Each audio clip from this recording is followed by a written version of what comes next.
میرے دینی اور ایمانی بھائیوں، بزرگوں اور دوستوں، برکت کے دن اپنے اختتام کو پہنچ رہے ہیں۔ رمضان کے مبارک ایام جب شروع ہو رہے تھے تو رمضان کی آوازیں آ رہی تھی۔ اس وقت 2 عشرے 20 دن ختم ہو چکے ہیں، آخری عشرہ باقی رہ گیا ہے، آخری 10 دن رحمتوں کے باقی رہ گئے ہیں۔ اب ان ایام کی قدر کرنا یہ ہم تماموں کی ذمہ داری ہے۔ 20 دن جس طرح سے گزر گئے، اب اس پر افسوس کرتے ہی رہیں گے تو یہ دن بھی نکل جائیں گے۔ اب یہ 10 دن ہمارے ہاتھوں میں ہیں۔ اب ان 10 دنوں کو کس طرح سے قیمتی بنانا چاہیے، اس کے بارے میں ہمیں سوچنا چاہیے۔ پتہ نہیں یہ دن آئندہ ہمیں پھر ملے یا نہ ملے، اس کی کوئی گارنٹی نہیں ہے۔ اب رمضان کے دنوں میں ہم نے دیکھا کہ کتنے تندرست، صحت مند اور جوان اس دنیا سے چلے گئے، جن کے بارے میں کوئی سوچ بھی نہیں سکتا تھا کہ اتنی بھری نوجوانی میں وہ اللہ کے دربار میں سب کچھ چھوڑ چھاڑ کر چلے جائیں گے، کسی نے سوچا بھی نہیں تھا۔ ایسے لوگ ہمارے سامنے چلے گئے۔ اب پتہ نہیں یہ مبارک دن پھر آگے ہمیں مل سکتے ہیں یا نہیں مل سکتے ہیں۔ تو جو ہمارے ہاتھ میں جو دن باقی ہیں وہ ہمارے ہیں، باقی آنے والے اس پر کسی کی اجارہ داری نہیں ہے، اس پر کوئی بھروسہ نہیں کر سکتا۔ تو اس لیے ان ایام کی قدر کرنا عقل مندی کی علامت ہے، اور خاص طور پر یہ کاروبار والوں کے لیے امتحان کے ایام ہیں۔ ان دنوں میں کاروبار بھی زوروں پر چلتا ہے، آدمی کو 1 منٹ کے لیے فرصت نہیں ہوتی ہے۔ اب یہاں امتحان بھی ہوتا ہے، اللہ کی طرف سے بھی اعلان ہوتا ہے آخرت کے کاروباریوں کے لیے، اور دنیا کی طرف سے بھی رنگ رلیاں دعوت دیتی ہے دنیا کے کاروباریوں کے لیے۔ اب ان دونوں میں مقابلہ ہے، کس کو ہم ترجیح دے سکتے ہیں؟ یہ دنیا تو چھوڑ کر جانا ہی ہے، کتنا بھی ہم کمائیں گے، کروڑوں کا اگر ہم نے کاروبار ان 10 دنوں میں کر لیا، کل کو اگر ہماری موت آ گئی رمضان کے دوسرے ہی دن تو کروڑ جتنا ہم نے کمایا ہے سب کو چھوڑ چھاڑ کر چلے جانا ہے۔ اب وہاں جا کر ہم افسوس کریں گے کہ کاش یہ جو 10 دن ہمیں ملے تھے، بجائے کاروبار کے ہم اگر اپنی آخرت کے سنوارنے میں اس کو لگا دیتے تو یہاں ہمیں اس کا فائدہ نظر آتا۔ تو وہاں جا کر افسوس کرنے کا کوئی فائدہ نہیں ہے۔ جو کچھ کر سکتے ہیں، اللہ نے صحت دی ہے، اللہ نے فرصت دی ہے، اللہ نے ماحول دیا ہے، ان چیزوں کی اگر ہم نے قدر کی اور اپنے آپ کو بنانے کی کوشش کی، اپنے ان ایام کو قیمتی بنانے کی کوشش کی، تو کل کو اس کا جو نتیجہ اللہ کے یہاں ہمیں نظر آئے گا ہم سوچ نہیں سکتے۔ تو یہ مبارک ایام آ رہے ہیں، آج رات سے شروع ہو جائیں گے، آخری عشرہ بالکل مبارک ایام، اور پلک جھپکتے ہی وہ چلے جائیں گے۔ ہمیں دیکھنا چاہیے کہ ہم سب کے آقا حضرت محمد مصطفیٰ صلی اللہ علیہ وآلہ وسلم آپ کا اس سلسلے میں کیا معمول تھا۔ حدیث میں اللہ کے رسول صلی اللہ علیہ وسلم کے بارے میں نقل کیا جاتا ہے کہ کان رسول اللہ صلی اللہ علیہ وسلم یجتہد فی العشر الاواخر ما لا یجتہد فی غیرہ۔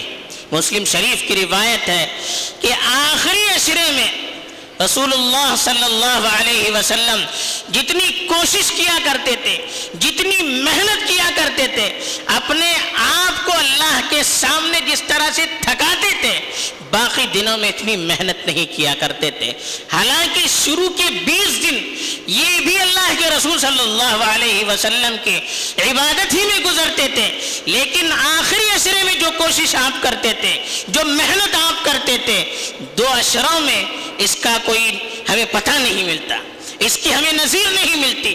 جب اللہ کے رسول صلی اللہ علیہ وسلم جن کے بارے میں کہا گیا کہ ان کے اگلے پچھلے سارے گناہ معاف ہو چکے ہیں، اگلے پچھلے جتنے گناہ وہ اللہ نے معاف کر دیے. جب آپ اتنی کوشش کرتے تھے تو ہم کو کیا کرنا چاہیے؟ آخر کرتے کیا تھے؟ اس کے بارے میں بھی حضرت عائشہ رضی اللہ تعالی عنہ فرماتی ہیں کہ اللہ کے رسول صلی اللہ علیہ وسلم احیا لیلہ، پوری رات عبادتوں میں جگ کر گزارتے تھے، بیداری میں گزارتے تھے، سوتے نہیں تھے. راتوں کو زندہ کرنے کا مطلب کیا ہے؟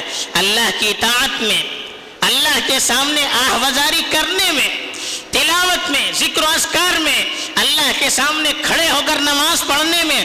پوری رات اللہ کے رسول صلی اللہ علیہ وسلم خود بھی جاگا کرتے تھے.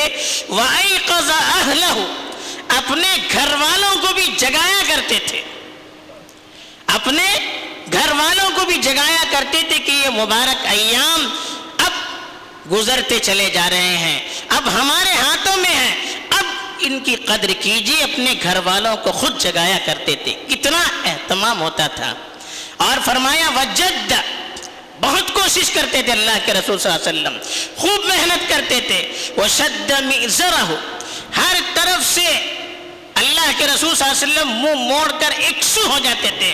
اب کھانے پینے پر زیادہ توجہ نہیں، دنیا کی دیگر مسائل میں توجہ نہیں ہے، صرف اللہ کی عبادت میں مشغول رہتے تھے. اس کے لیے اللہ کے رسول صلی اللہ علیہ وسلم آخری عشرے میں اعتکاف کیا کرتے تھے. اعتکاف کا مطلب یہ ہے کہ دنیا سے منہ موڑ کر خالص اللہ کے لیے، اللہ کے گھر میں 10 دنوں کے لیے اپنے آپ کو ڈال دینا، بغیر کسی انسانی سخت ضرورت کے مسجد سے نہیں نکلنا. پورے دن 10 دن 10 رات مسجد ہی میں گزار دینا، اللہ کے مہمان بن کر اللہ کے سامنے اپنے آپ کو ڈال دینا کہ یا اللہ تیرے دربار میں نے اپنے آپ کو ڈال دیا ہے، جب تک تو مغفرت نہ کرے میں جا نہیں سکتا. یا اللہ تیرا مہمان بن کر آیا ہوں، یا اللہ تو میری تربیت کر. یہ جذبہ لے کر ہم اللہ کے دربار میں حاضر ہو جائیں، ہر چیز سے منہ موڑ کر. اب گھر والوں سے بھی کوئی تعلق نہیں، اب کاروبار سے بھی کوئی تعلق نہیں، اب دنیاوی مشاغل سے بھی کوئی تعلق نہیں. یہاں تک کہ جو بھی کرنا ہے مسجد میں سخت انسانی ضرورت ہے، پیشاب پخانہ کرنا ہے، غسل کرنا ہے، سخت آدمی بیمار ہے، علاج کے لیے جانا ہے، تو یہ الگ چیزیں ہیں. باقی کسی کام کے لیے انسان باہر نہ نکلے، بالکل اللہ کے لیے 10 دن اپنے آپ کو ہر طرف سے کاٹ کر وقف کر دے. اس کو اعتکاف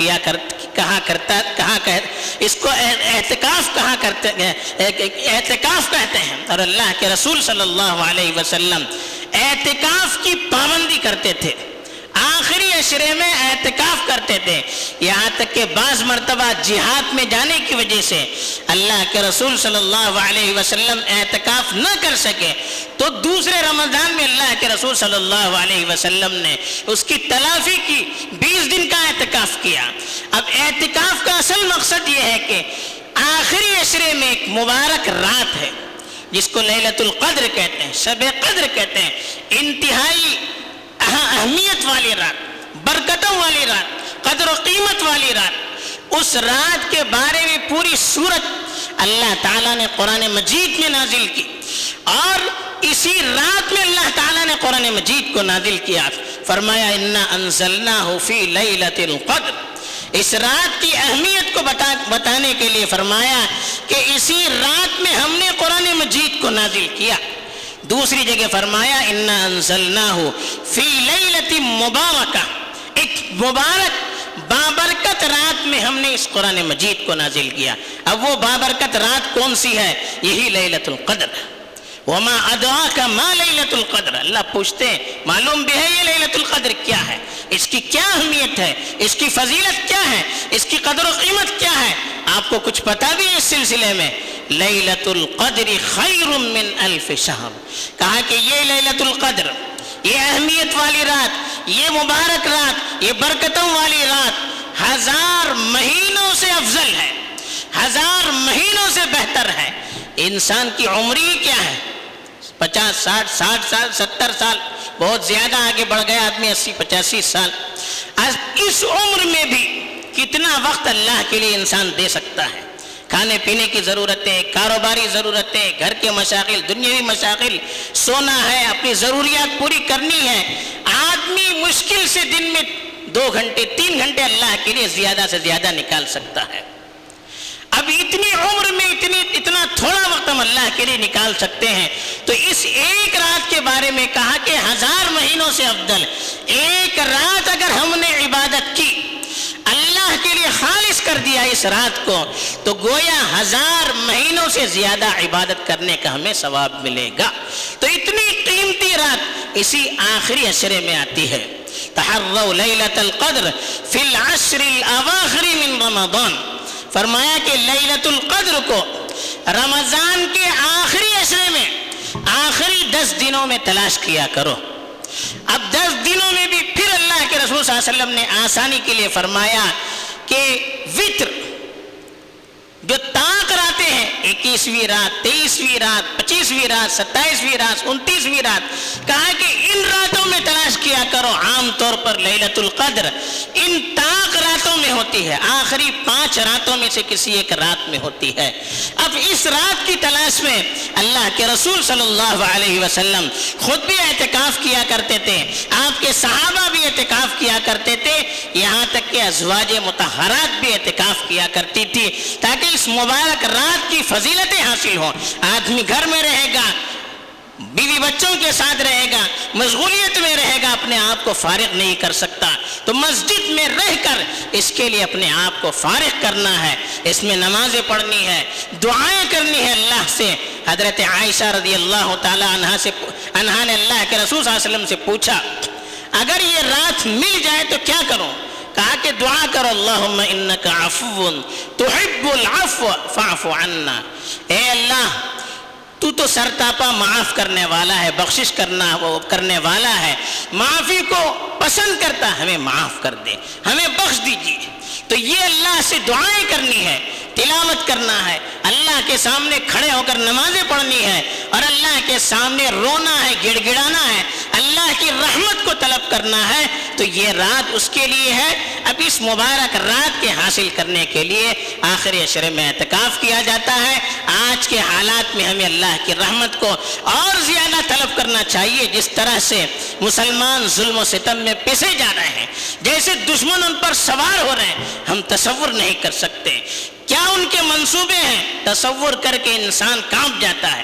لیکن ہمیں ان سے بڑھ کر اللہ کی ذات پر بھروسہ ہونا چاہیے. اب ان ایام میں اگر ہم نے اللہ کی رحمت کو اپنی طرف کھینچ لیا, اپنے آپ کو گناہوں سے پاک کر کے, اللہ کی طرف یکسو کر کے, اللہ رکھ کر, اللہ کے سامنے گڑ گڑا کر اگر ہم نے اللہ کی رحمت کو اپنی طرف کھینچ لیا, تو یاد رکھیے کہ دشمنوں کے سارے منصوبے پانی ہو جائیں گے اور تار عنکبوت کی طرح بالکل اڑ جائیں گے, کوئی اس کی حیثیت نہیں رہے گی. تو ان ایام میں ہمیں اللہ سے لو لگانے کی ضرورت ہے, اپنے تعلقات کو مضبوط کرنے کی ضرورت ہے, اور خوب متوجہ ہو کر اپنے گناہوں کی معافی مانگنے کی ضرورت ہے. اللہ تعالیٰ مجھے بھی ان ایام کی قدر کی توفیق دے, آپ کو بھی توفیق دے, اور ان اعمال میں اللہ کو راضی کر کے اپنے حق میں اچھے فیصلوں کو لانے کے اللہ ہمیں توفیق دے. آمین. وآخر دعوانا الحمد للہ رب العالمین.